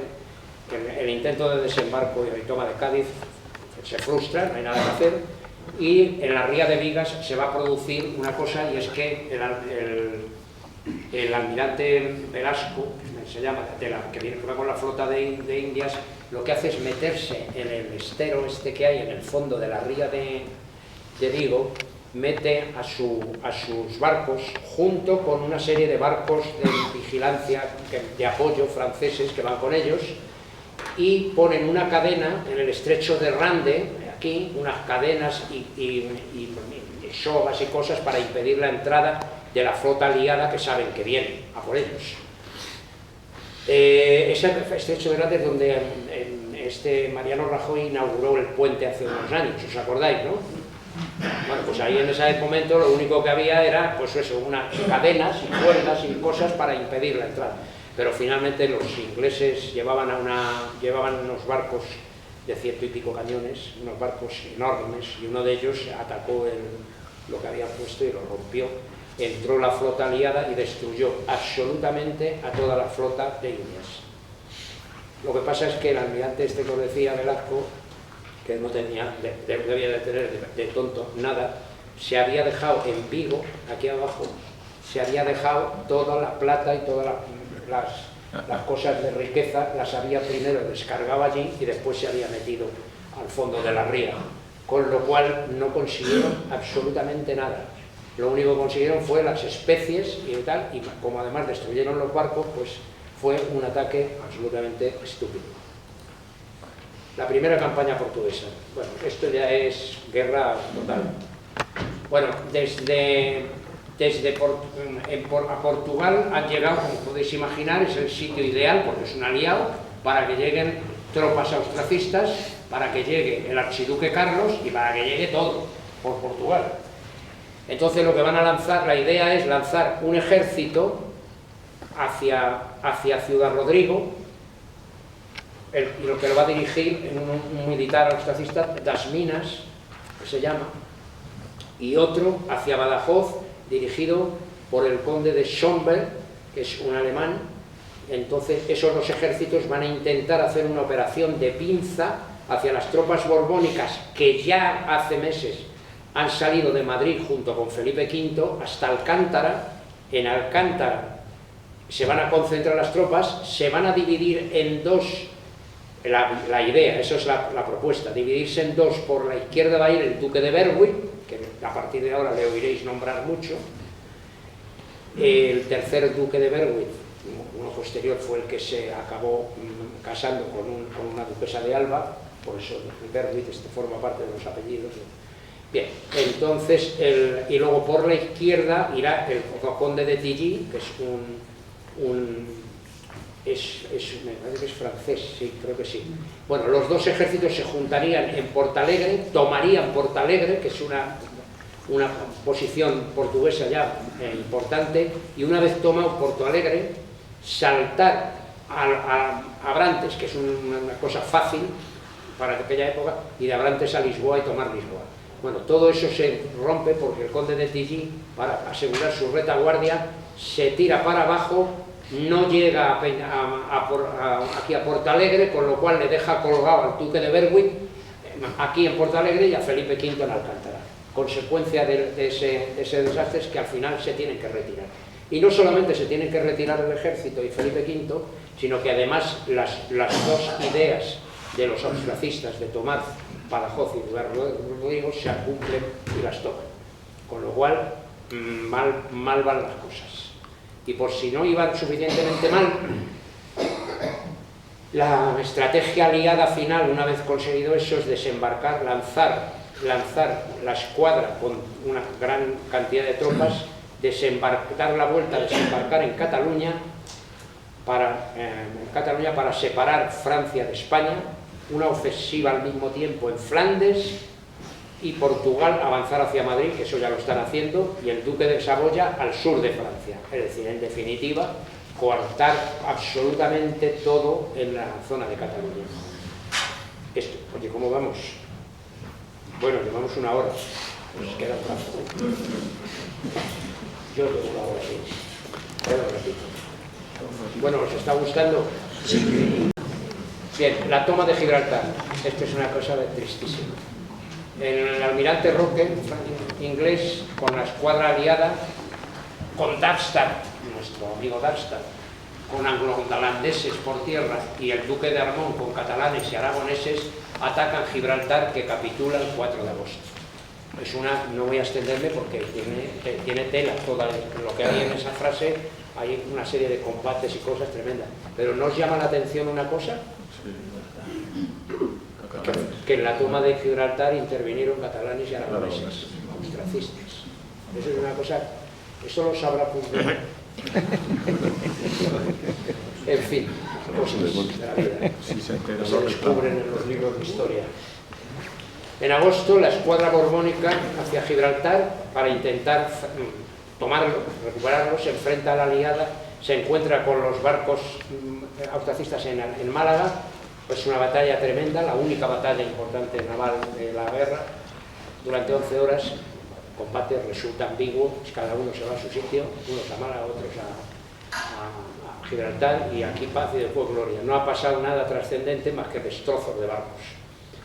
El fracaso del contraataque borbónico sobre Gibraltar se produce entre el 4 y el 5, otro contraataque, no se consigue nada. La consecuencia final es la conquista definitiva de Gibraltar y el desembarco de un nuevo contingente anglo-holandés en Lisboa, con lo cual ha crecido la fuerza del bando austracista, y al mando de Peterborough, que es un militar inglés competente. Este cuadro de Ferrer Dalmau, que está aquí abajo a la derecha, es un cuadro que representa Gibraltar, y aquí al último gobernador de Gibraltar, Diego de Salinas, montado en su caballo, con aspecto triste por haberlo perdido. Es de estos cuadros que hace Ferrer Dalmau, históricos, simbólicos. Bueno, el asedio, se va a producir asedio a Barcelona de los austracistas. Pero curiosamente, en junio se va a producir un hecho gravísimo, que es que una parte de los propietarios y nobles catalanes, la élite comercial de Barcelona fundamentalmente, se presentan en Génova para reunirse con Inglaterra y provocar una alianza político-militar con ellos. Se han arrogado la idea de que son los representantes del Principado. Inglaterra, que está deseando comernos territorio, pues pacta con ellos, con lo cual Felipe V considera que en ese momento se ha producido definitivamente la segunda rebelión catalana. La primera, ya sabéis que fue en 1640, por los segadors. La de los segadors estuvo llena de problemas, incluso en la guerra de los segadors saltó en 1640, los segadores entraron en Barcelona, como sabéis, degollaron al virrey, que además era catalán, y de paso pues hicieron barbaridades, pero lo peor de todo el asunto es que en el año que no era, pues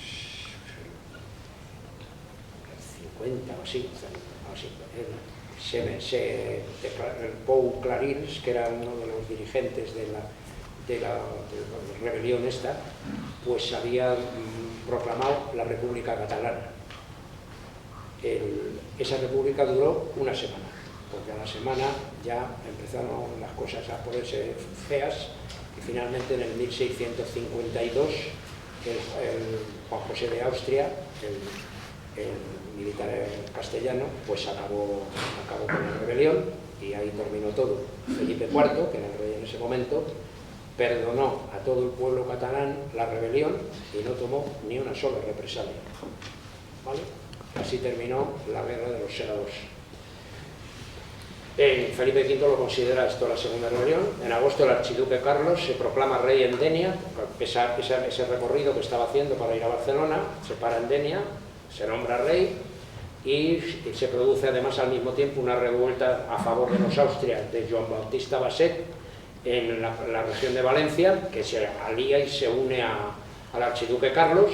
Esta placa es una foto que hice yo en Denia, he estado veraneando varios años allí, donde es una placa que dice Joan Bautista Basset, líder valenciano de la guerra de sucesión, liberador del pueblo valenciano. En definitiva, tan liberador era que se acabó poniendo de parte de los campesinos valencianos, que eran más pobres que las ratas, y se acabó poniendo eso y atacando a los señores, a la nobleza valenciana, con lo cual estuvo en dos guerras, a favor de los austracistas y contra los terratenientes de Valencia. Tanto es así que el archiduque Carlos le metió en la cárcel. Luego la acabó soltando porque le necesitaba. En fin, era un personaje, Joan Bautista. Bueno, la flota austriaca, con 58 barcos, bombardea Barcelona, desembarca 17.000 hombres, asedia, con el apoyo de algunos catalanes, de los llamados vigitans catalanes, que era una especie de fuerza cívico-militar. Barcelona capitula y el archiduque Carlos entra, jura las constituciones catalanas y es proclamado rey de España.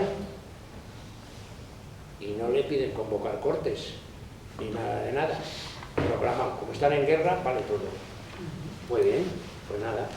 1706, contraofensiva borbónica contra Barcelona, falla. Se le dan mal las contraofensivas a Felipe. Felipe V llega a Madrid, su causa ha recibido un golpe durísimo porque se ha tomado la segunda ciudad del país, prácticamente la región, y se produce la segunda campaña portuguesa. El marqués de Das Minas y el conde de Galloway, que ahora luego le conoceréis más, con 25.000 hombres, avanzan desde Portugal los austracistas toman Ciudad Rodrigo, Salamanca y llegan a Madrid, hasta Madrid. El archiduque Carlos se proclama rey en Madrid. Bueno, en Madrid es que le da lo mismo como Bugarcorte porque nadie le va a hacer ni puñetero caso, perdón por la palabra. Se proclama como Carlos III y es muy mal recibido. La población de Madrid es claramente borbónica y no le reciben bien. Por las noches iban por las calles gritando viva Felipe V, con lo cual este hombre pues toma represalias, echa a todos los franceses que hay en Madrid en ese momento, toma represalias incluso a la Iglesia, que apoya en principio a la Iglesia de Madrid. Y así las cosas, Luis XIV aconseja a su nieto que regrese a Francia, pero Felipe decide continuar. Y así lo hace. Y finalmente recibe refuerzos y expulsa de Madrid a los aliados, es muy bien recibido, y va tomando Cuenca, Orihuela, y el duque de Bergui toma Elche, Elda y Cartagena. Finalmente, ¿qué es lo que ha ocurrido? Pues que Felipe V en ese momento ocupa ya Castilla, Murcia, el sur de Valencia, y Luis XIV, para reforzar la zona de Aragón, lanza al duque de Orleans, que es un jefe militar competente, con refuerzos hacia España. En 1707 Das Minas avanza desde Yecla a Montealegre y Villena, 3 poblaciones. Yecla es de Murcia, Montealegre es de Castilla-La Mancha y Villena es de Alicante, y los felipistas van a intentar retrasar lo más posible el choque con Das Minas, pero se va a hacer inevitable en la batalla más importante de la guerra, la batalla de Almansa. Muchos habréis oído hablar de ella. Esa batalla de Almansa, el 25 de abril del 7, es una batalla que libran 25.000 hispanos franceses al mando de un inglés, el duque de Berwick, al servicio de Francia, contra el duque de Berwick. Acabarán derrotando por completo al ejército austracista mandado por un francés al servicio de Inglaterra.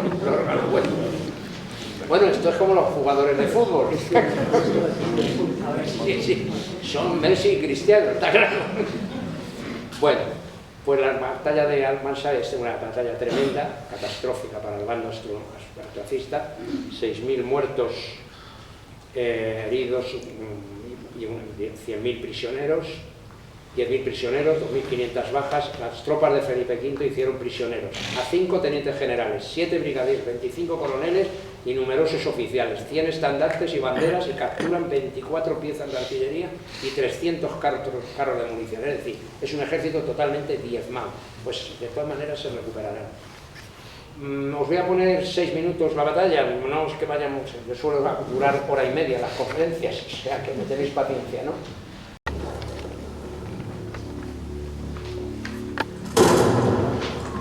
Y yo descanso. Felipe V y sus partidarios estaban decididos a recuperar Valencia y las poblaciones del reino, defendidas por campesinos, artesanos y tropas inglesas, mandados por los más. Las tropas borbónicas franco-españolas vienen por Murcia y Castilla. Se unirán a un ejército francés que atraviesa los Pirineos. Por su parte, los austracistas desembarcan en Alicante para unirse a un contingente portugués que atraviesa la península. El encuentro parece inminente. Abril de 1707.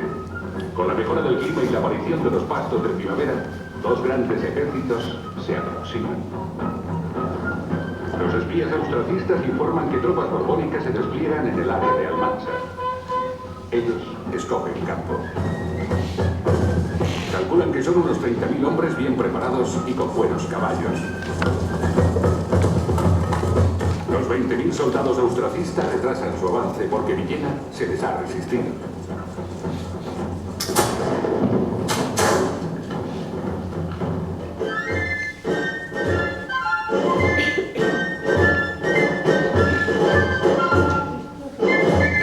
Intentan penetrar en oblicuo. Por la brecha entran infantes que llegan a los muros de Almansa. Muchos batallones son succionados atraídos por el posible botín.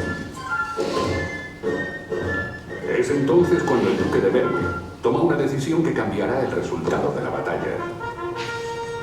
Envía la caballería de reserva y los dragones a eliminar los infantes austracistas que se han quedado encerrados junto a las murallas. Dentro de la bolsa se quedarán encerrados miles de infantes austracistas que serán pasados a cuchillo.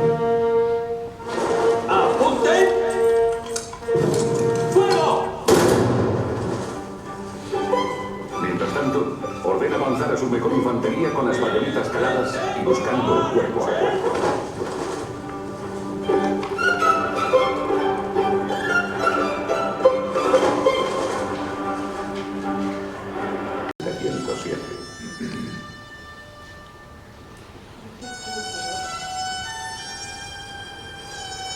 Voy a quitar ya como no vaya, y bueno, con miles de prisioneros y ya está. Esa batalla parece que es determinante, pero bueno, todavía quedan cosas. Bueno, los trofeos y banderas se llevan al templo de Atocha, que es lo que se hacía normalmente en aquella época. El duque de Berwick es nombrado duque de Liria. Él recibe el toisón de oro de manos de Felipe V, que aquí está en este cuadro. La consecuencia es que se abre el camino para ocupar el reino de Valencia, definitivamente. La ciudad de Sátiva se rendía en junio del 707.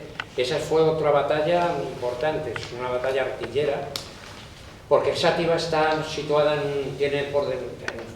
un alto con unas rocas pronunciadas, una especie de acantilado. Entonces es muy difícil de tomar. Entonces los borbónicos lo que hicieron fue poner la artillería debajo y estar disparando constantemente hasta que destrozaron prácticamente la ciudad. Y finalmente pues fue semidestruida. Además, como la resistencia fue como fue, pues ya sabéis lo que pasa con los ejércitos cuando entran con tanta resistencia en aquella época, pues pasaron al cuchillo la mitad de la población. A la que quedó la echaron de allí, cambiaron el nombre de la ciudad por San Felipe y la poblaron con habitantes valencianos pro-borbónicos, lo cual pues en Sátiva tienen un recuerdo muy malo de Felipe V. Bueno, decían una frase en valenciano que todavía lo dicen: cuando el mal ve del mansa a tos alcanza, o de ponent ni ven ni gen, de poniente ni viento ni gente. Bueno, yo estuve visitando el Museo de Sátiva, tenía mucho interés, que estaban de día veraneando y nos fuimos a verlo, tres borbónicos, porque en aquella época decíamos que éramos borbónicos, y nos metimos allí y vimos el museo y nos encontramos con la sorpresa de que lo que nos habían dicho era verdad, que es que el director del museo en los años 60 del siglo XX, en 1960, sí, que fue director del museo, este señor Carlos Sartur Carreres, pues puso el cuadro de Felipe V que había en el museo, lo puso boca abajo. Bueno, nosotros lo que hicimos pues fue, bien, lo dimos la vuelta. No, es un truco informático. Bueno, ahí estamos los tres. Desafortunadamente uno de ellos ya no está con nosotros. Bien, el avance borbónico es imparable ya. El duque de Orleans toma Zaragoza y Lérida, el mariscal Guillaume Bonestable, jefe supremo del ejército austriaco, y Lord Stanhope, comandante jefe de las tropas británicas. Han cambiado los mandos, esto lo voy a pasar muy rápido. Los borbónicos toman Denia y Alicante, pero pierden Menorca, y Luis XIV empieza a tener problemas en Europa y empieza a retirar tropas de España. Pero Felipe V está decidido a continuar y afirma que está dispuesto a dar su vida por la honra de mi corona y el bien y amor de los españoles. Esa decisión hecha pública en aquella época supuso que se unieran a él muchos ciudadanos, que eran ejércitos, y bueno, a la vista de lo que había conseguido Felipe, pues su abuelo, Luis XIV, va a formar 5 ejércitos que no se sabe cómo los pudo conseguir, porque estaba fatal ya económicamente, con destino a Alemania, a Francia y a Cataluña. Felipe recibe los refuerzos y bueno, se van a producir, no voy a contarles, se van a producir 2 batallas, una en Almenara y otra en Zaragoza. Las 2 las pierde el ejército borbónico. Es un auténtico desastre a estas alturas, cuando ya parecía que la guerra estaba tocando a su fin. Felipe V se tiene que retirar a Valladolid y el archiduque Carlos entra otra vez en Madrid. No consigue nada porque los madrileños le rechazan ya absolutamente, con todo descaro. Todo parece perdido, pero, amigo, es uno de esos ejércitos, el del duque de Vendôme, ha entrado a toda velocidad a España, y lo que está haciendo es unirse a Felipe V en Valladolid. que es donde está residiendo Felipe, y definen un plan de campaña que va a ser el Marqués de Bay al centro portugués con numerosas tropas, el duque de Noailles, que va a entrar desde el Rosellón francés con otro ejército hacia Cataluña, y el duque de Vendôme las operaciones militares en el sector centro. Ahora sí, en el sector centro lo que va a hacer este hombre, el duque de Vendôme, que es un militar, por eso tiene la plaza de Vendôme el obelisco que tiene, es un militar muy potente en Francia. Bueno, lo primero que hace es tomar todas las ciudades de todo el curso del río Tajo hasta Alcántara, porque dicen, aquí lo principal es que dejen de entrar tropas austracistas y por tanto hay que frenar la llegada de Portugal. Felipe V entra definitivamente en Madrid, Vendôme derrota a los dos, a Stanhope, a los dos militares, y a Stanherbert en Villaviciosa, a uno en Brihuega y a otro en Villaviciosa, con lo cual prácticamente es un ejército ya en retirada, y Felipe V avanza sin parar y se va a empezar a producir el largo camino hacia la paz. En el abril del 11 fallece el delfín de Francia y fallece el emperador José I de Austria. ¿Y ahora qué pasa? Pues que Felipe V, por la muerte de eso, se acerca a ser posible rey de Francia, y el emperador José I de Austria, que es hermano del archiduque Carlos, fallece, con lo cual el archiduque Carlos, que en España es el oponente de Felipe V, le interesa más el imperio que España. Consecuencia, Inglaterra crea además mucho más peligroso la unión de España con el imperio austriaco, porque serían el imperio español con sus territorios, aunque mal gobernados, pero bueno, y el imperio austriaco, lo cual sería un poder casi mundial, con lo cual empieza a negociar Francia secretamente, empieza a negociar con Inglaterra para quitarse del medio. Y Inglaterra no quiere saber nada.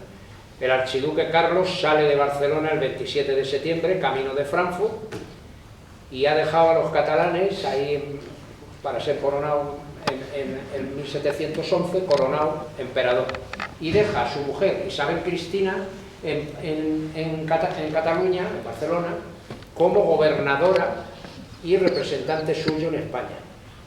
Bueno, esto es... La reina Ana de Inglaterra, algunos habréis visto una película sobre la reina Ana que han puesto hace poco. La reina Ana de Inglaterra, que aparte de como sale en la película, no tenía un pelo de tonta, convoca en enero en Utrecht a las partes implicadas, y ahora fallecen los dos herederos que quedan de la corona francesa, los dos fallecen, con lo cual Felipe V puede ser rey de Francia ya.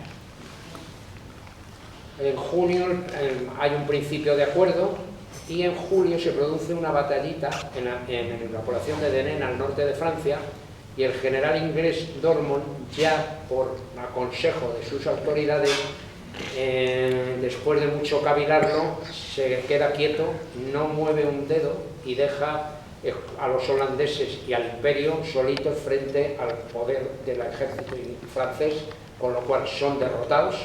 Por primera vez los ingleses se están retirando, el armisticio entre franceses y británicos está hecho, Felipe V, para favorecer la paz, renuncia definitivamente a la corona de Francia.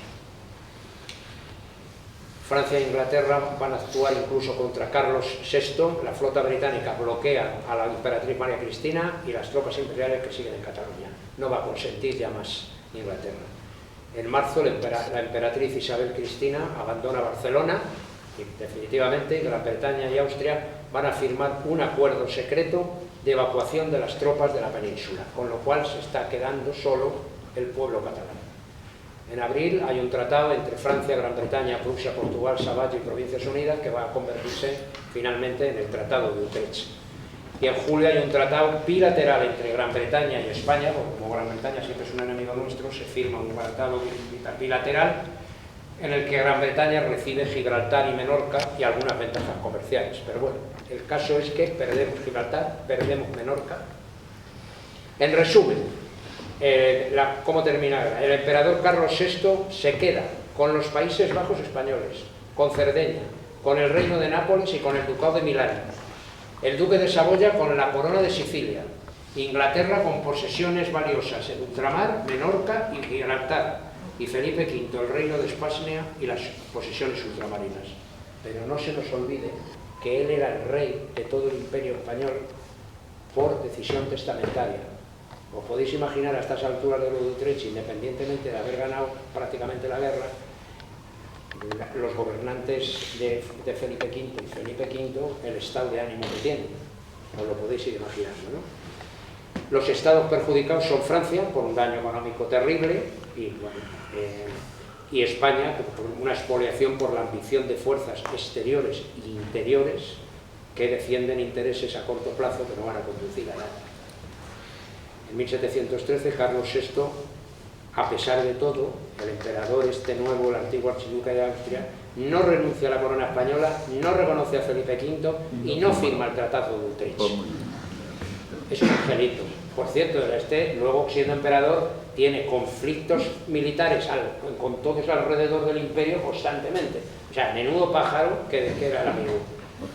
Bien, el Tratado de Rastatt y Baden termina prácticamente con la guerra. Felipe V ofrece a Barcelona en ese momento una salida negociada que es rechazada por la Junta de los 24, en la que está Rafael de Casanova. Rafael de Casanova es al que le ponen la corona esa todos los años, el 11 de septiembre de 1714. Es un hombre que cree en sus ideas, cree en que el archiduque de Austria era mejor para España. Para España. Nunca se habló de que el archiduque de Austria iba a ser algo de Cataluña. En sus textos y en sus cosas, todos los hombres como Casanova, como Villarroel, o el militar catalán y tal, todos dicen las cosas en nombre de España, ¿vale? Quieren un rey austriaco, no la independencia de Cataluña. Los historiadores que en aquel famoso congreso de España nos roba salieron por peteneras diciendo que era una guerra de secesión, de eso nada. O sea, que es que hasta propios escritos del propio Rafael de Casanova, cuando ya estaba en su casa, en Sant Boi de Llobregat, en casa de su hijo y tal, después de la guerra y tal, rechazó de alguna manera lo que había ocurrido. No le gustó el asunto, pero bueno. Bueno, de momento la Junta de los 24 rechaza, no incluye las constituciones catalanas y por tanto no se rinden. El Tratado de Baden pone fin a la guerra de sucesión, con lo cual la guerra puramente internacional se ha terminado. Pero ojo, va a enfrentarse en Barcelona austracistas y borbónicos, dentro de cuyos ejércitos hay de varias naciones. En Barcelona no lucharon solo catalanes, lucharon aragoneses, lucharon alemanes, o sea, cuidado. Junio, se produce el convenio de Hospitalet, fin de las hostilidades y entrega de Barcelona o Tarragona. Lo dejan tan en el aire que Tarragona es entregada y Barcelona se queda absolutamente hilada porque no se quiere rendir. Los austriacos abandonan Barcelona engañando a los catalanes porque les dicen el día anterior que no se van a retirar y al día siguiente desaparecen por la noche las tropas austriacas. Y claro, corría por Barcelona este cántico: ingleses han faltat, portugueses han firmat, holandesos firmarán y a la fin nos penjarán, o sea, nos colgarán. Tenían razón. Tratado anglosajón establece la salida inglesa de Cataluña y el duque Felipe V promete que garantiza las vidas y bienes de todo el pueblo catalán, pero no sus leyes ni constituciones. La formación de la Junta de Brazos se hace, el brazo militar y el brazo popular a favor de la guerra, y el eclesiástico se abstiene. Dices, son culpables los de la guerra. No, el eclesiástico, porque si él se hubiera negado, no hubieran podido continuar, porque en los brazos había que tomar las cosas por unanimidad. El eclesiástico zorramente se abstiene para quedar bien, pero esto conduce a la guerra. La decisión de la Generalitat es interpretada por Felipe V como una declaración de guerra, evidentemente. El mando militar catalán va a ser Antonio de Villarroel, que refuerza sus defensas en Barcelona. Es un buen militar, Antonio de Villarroel. Y Juan Bautista Basset, el valenciano, va a mandar la artillería. Bien, el Consejo de Ciento decide continuar la guerra también y iza la bandera de Santa Eulalia, que es la bandera de Barcelona, en la fachada, el soldado ciudadanos, y el duque de Popoli, que es el que manda las tropas borbónicas en ese momento, en Barcelona, ofrece una capitulación honrosa, que es rechazada otra vez. Los defensores, bueno, este es el número de defensores, no hace al caso, tantos regimientos, tantos batallones, no voy a parar. Este es el entorno de Barcelona. Estas son las murallas de Barcelona y los baluartes. Esto es Montjuïc, y lo primero que ha hecho Villarroel ha sido situar en los conventos, aquí Santa Madrona, convento de capuchinos y otro que no está aquí tapado, pues colocar, y en algunas masías, colocar tropas y alguna artillería para intentar frenar el avance de las tropas borbónicas que están aquí debajo. ¿Vale? Me parece una decisión correcta para un ejército intentar que no lleguen a las murallas como primera medida. Bien. En el 13 hay un ataque borbónico a Montjuïc, combate con alternando sin éxito. Los sitiados fortifican las zonas extramuros, ya lo he dicho. En septiembre los felicistas toman Santa Madrona, pero son bombardeados desde Montjuïc, porque como habéis visto, aquí tomas este convento, pero desde Montjuïc te van a freír, y claro, eso es lo que ocurre, que les fríen. Bien, en noviembre, tensiones entre las autoridades de Barcelona, nombran a conseller en jefe a Rafael de Casanova, una autoridad total, y el gobernador de Montjuïc, que no le gusta por lo visto mucho Casanova, pues ha dicho que él obedece al mando militar, a Villarroel, y que no está de acuerdo, y es encarcelado. ¿Vale? Barcelona sigue recibiendo víveres desde Mallorca por barco, porque no hay ninguna flota borbónica en ese momento en la costa de Barcelona, con lo cual pues siguen teniendo suministros militares y de alimentos. Y se intenta un golpe de estado a Casanova, que termina por formar una junta, otro tipo de junta, como autoridad máxima, ahora ya también militar. En abril comienza el bombardeo desde el Clot y desde el convento, se toma el convento de capuchinos, donde se sitúan cañones, en fin, voy a seguir. En julio llega el duque de Berwick, con refuerzos, porque Luis XIV ha dicho que manda refuerzos siempre y cuando el duque de Berwick tome el poder de todo el ejército borbónico. Van a bombardear las brechas, van a bombardear los baluartes de Puerta Nueva y Santa Clara, ahora lo veréis, lo contaré, y asaltos y contraataques continuos, en fin, es una guerra terrible. Se va a producir fundamentalmente aquí arriba. Allí está el baluarte de Levante, Santa Clara y San Pedro. Bien, en esos tres baluartes lo que ha ocurrido es que esta artillería del Clot está muy cerca, ha conseguido abrir brechas aquí y por ahí se están colando los borbónicos. Pero la lucha es tan terrible y tantos muertos que las brechas que se han abierto en la muralla, los contendientes, los sitiados, los contendientes del ejército de Barcelona, vuelven a construir las brechas con los cadáveres que hay en la entrada. O sea, es una lucha, fue una cosa de lo más terrible. Aquí en este punto, en la puerta del Ángel, en el de la Junquera, es donde cae herido Casanova, y aquí cae herido Villarroel. Porque lo que ocurre es que ante el asalto final hay una oferta de capitulación nueva a Casanova por parte del duque de Berwick, y Casanova dice que sí, que se rinden siempre y cuando se respeten las constituciones y fueros catalanes. ¿Vosotros creéis que es normal que en esta situación se vuelva a poner por delante eso? Si estamos en la guerra por eso, ¿cómo te vamos a respetar el motivo por el que estamos en la guerra? Es que es ridículo. O sea, de ahí fue Villarroel, el jefe militar, se enfadó y presentó su dimisión irrevocable. Y sin embargo, como era un militar convencido de su labor, siguió luchando, no como jefe, sino como un soldado más. Hubo pues cosas muy heroicas por parte aquí de los catalanes en esta lucha, y por parte de los borbónicos también aquí, porque en algún momento entraron contra los cañones que disparaban desde dentro, entraron a sangre y fuego, a bayoneta calada, de frente a la artillería. O sea, fue terrible aquello, muy terrible. Fue tan terrible que yo, después de leerlo mucho,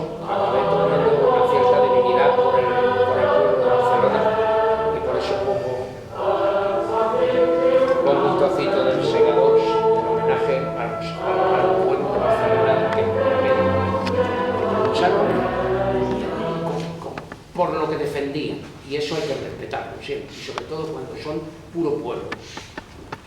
Bien, las tropas francesas alcanzan el baluarte, después de 12 horas de combate, finalmente se rinden, bandera blanca, intentan, ya se rinden sin condiciones previas.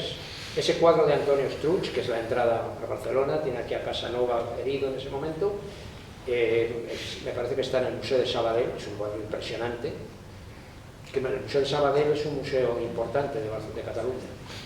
Bueno, respeto a la vida de los ciudadanos.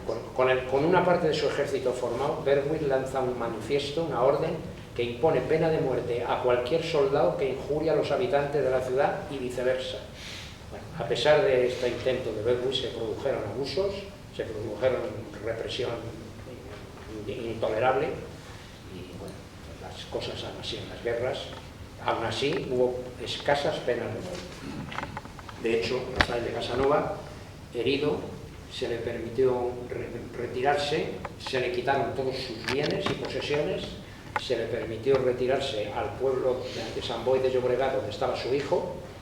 Allí se recuperó y en el año, esto es el 14, en el 18 creo, en 1718 se le amnistió, no se le estuvo en la cárcel, se le amnistió, se le permitió volver a Barcelona y ejercer su profesión de abogado durante 18 años hasta su muerte. ¿Vale? No es un héroe mártir, como nos quieren hacer convencer algunos, es un hombre que defendió sus ideas como deben de defenderse, es un hombre de una honestidad probada, por supuesto, y lo único que pasa es que le han ensalzado de una manera considerable, sacándole un poco de la historia, porque él fue tan heroico como fue Villarroel y como fueron todos, pero bueno, es un símbolo. La ciudad no será saqueada, pero bueno, las tropas regulares de la plaza se entregaron a discreción y todas las armas habría que entregarlas. La consecuencia, el historiador Vicent Vives decía: los catalanes lucharon por defender el sistema que había presidido la agonía de los últimos Austrias y que sin un amplio margen de reformas de leyes y fueros tradicionales no era posible enderezar el país. El asedio se saldó con 3.500 muertos. Hay versiones actualmente que hablan de 6.000 muertos, investigaciones últimas, y más de 5.000 heridos entre los defensores y más de 3.000 muertos y 6.000 heridos entre los atacantes. Algo que no olvidaría Felipe V, porque la guerra había terminado en 1713. Y dejó bien patente que no olvidaría lo que había ocurrido en Barcelona, porque no tenía que haber ocurrido, porque la guerra estaba firmada en Utrecht, ya. Pero en fin, ¿qué se pretendía con intentar ganar la batalla de Barcelona? Si de ninguna manera se hubiera ido vuelta atrás, era imposible. O sea, esto es como cuando en un partido de fútbol llevas 5-0 ganando y te quedan 10 minutos de partido. Pues es que no te van a poder ganar, es imposible. Entonces esto fue una cabezonería completamente absurda. El final de la guerra fue seguido por una desmedida represión, en absoluto sorprendente, porque los vencidos eran acusados de traición. Las sentencias de muerte fueron muy bien, ¿qué pasó con los decretos de Nueva Plata? Lo primero, los decretos de Nueva Plata, quien primero se le aplicaron fue a Aragón, a Valencia, porque como fue lo primero que se tomó, en 1707 se decretó para el reino una anulación total de todos sus fueros. En 1711 ya se aplicó a Aragón, reconociendo parte de sus fueros y creando en Cataluña intendencias, audiencias y capitanía general. Porque ya se había tomado toda Cataluña menos Barcelona. Y en 1716 fue cuando se aplicó en Cataluña aplicaciones diversas en diferentes sitios. El 15 de octubre se reguló por decreto la nueva planta fiscal. Es decir, efectivamente las sospechas de que Felipe V iba a aplicar lo mismo que Luis XIV en Francia se cumplieron. Pero no se cumplieron a lo bestia, como se hizo, por ejemplo, en Valencia en 1707, que se entró y se aplicó. En Cataluña se tardó hasta el año 16. Felipe V trató de equilibrar las cargas con una reforma fiscal que llamada equivalente en Valencia, única contribución en Aragón y catastro en Cataluña. Es evidente que esa contribución inicialmente fue muy dura para el pueblo catalán y aragonés. No fue ninguna broma, pero esa forma de pagar impuestos trae siempre las consecuencias que trae cuando una sociedad asume que tiene que pagar impuestos al Estado para poder tener otros beneficios que se tarda un poco más en recoger. El crecimiento económico de Cataluña del 18 afectó a una prosperidad agrícola muy sólida que provocó un aumento de la demanda de bienes y oferta de capitales, a la vista que se había pacificado aquello, que había un impuesto que pagaban no solamente los de abajo, sino todos.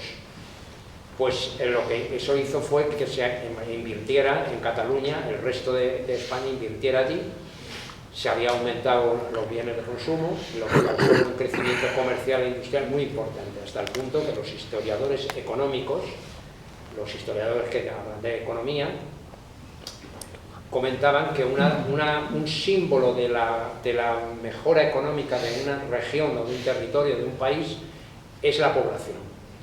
Entre 1300 y 1717 la población catalana se estancó en 500.000 de habitantes. O sea, 400 años, un sube y baja alrededor de 500.000. Fijaros lo gravísimo que es eso. Es verdad que también en Castilla había sido todo el siglo XIV, el siglo XV, el siglo XVI y sobre todo el siglo XVI había sido un horror, como se comentaba al principio. Y en el 1717 y al 87, es decir, desde que acaba definitivamente la guerra en el 17 hasta el 87, van 70 años, pasó la población de 500.000 a casi 900.000 habitantes, casi duplicación en 80 años. Eso es un síntoma, evidentemente, de que la cosa ha mejorado económicamente, cualquier economista lo confirmaría.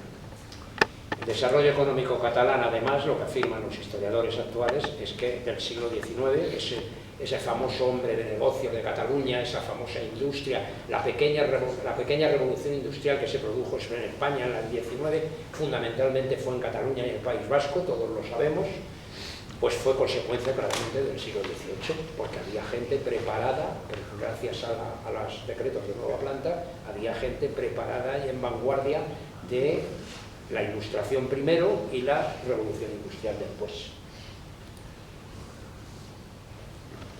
Con Felipe V aparece nítidamente el proceso de la renovación, de la renovación cultural de la Ilustración y una generación de intelectuales.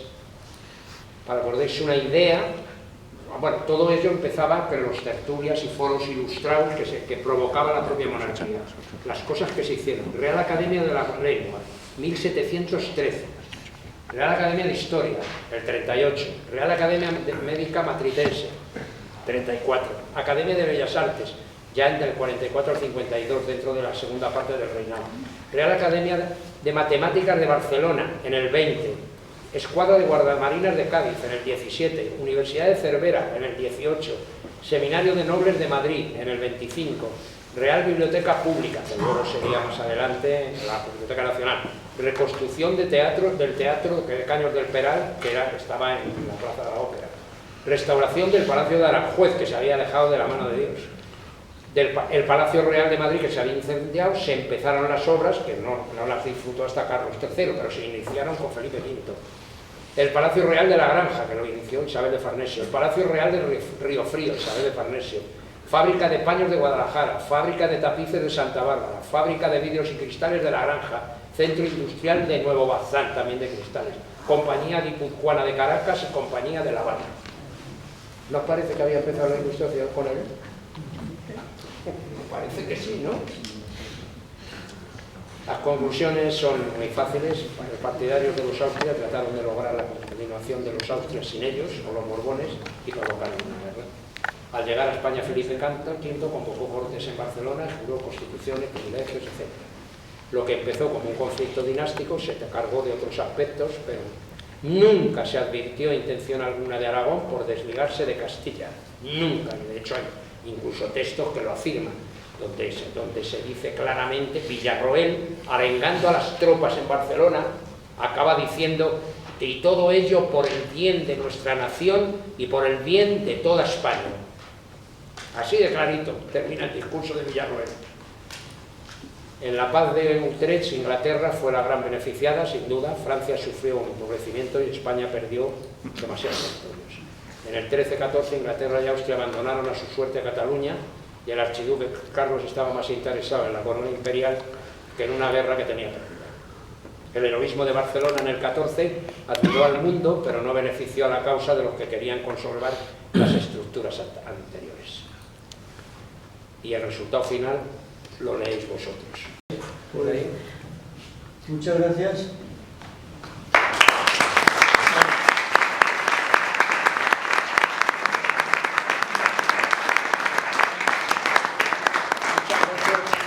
Si hay alguna cuestión o alguna cosa, alguna duda, por favor. Concluye. La proto-ilustración creemos que empieza con Carlos II y los novatores y su primo Juan de Austria, que es el que apoya a Carlos II. Esa es una cuestión que me gustaría discutir. Claro, que ocurre es una idea.